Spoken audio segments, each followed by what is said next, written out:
வணக்கம் அன்பு நண்பர்களே. மகர ராசி நண்பர்களுக்கு இந்த வாரம் எப்படி இருக்க போகுது அப்படிங்கிறத இந்த வீடியோவில் பார்க்கலாம்.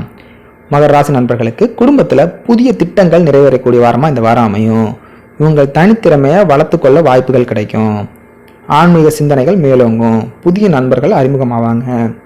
உறவினர்களை அனுசரித்து போகிறது நல்லது. எதிரிகள் விலகி போவாங்க. பண வரவு நல்லா இருக்கும். குடும்பத்தில் தினசரி செலவுகளை கட்டுப்படுத்தி புது பிரச்சனைகளுக்கு தீர்வுகளை கண்டுபிடிப்பீங்க. மனதில் புரியாத கவலைகள் என்ன வந்து போகும். கவலைகள் தேவையில்லை. அற்புதமான வாரமாக இந்த வாரம் உங்களுக்கு அமையும். உடல் உஷ்ணம் சம்பந்தமான தொந்தரவுகள் இருக்கும். உங்களோட பிடிவாத குணத்தை விட்டு தர்றது நல்லது. இதனால் முக்கிய நபர்களின் நட்பை இழக்கக்கூடிய வாய்ப்புகள் வந்து போகும். குடும்பத்தோட பயணம் செல்வதற்கான வாய்ப்புகள் இந்த வாரத்தில் உண்டு. உத்தியோகத்தில் பாராட்டு கிடைக்கும். தொழில் வியாபாரம் அமோகமாக இருக்கக்கூடிய வாரமாக இந்த வாரம் இருக்கும். சாய்பாபா வழிபாடு நன்மையை தரக்கூடிய வாரமாக இந்த வாரம் உங்களுக்கு அமையும். மொத்தத்தில் இந்த வாரம் ரொம்பவே வெற்றிகரமான வாரமாக உங்களுக்கு அமைய வாழ்த்துக்கள். தொடர்ந்து சேனலை சப்ஸ்கிரைப் பண்ணி சப்போர்ட் பண்ணுங்கள்.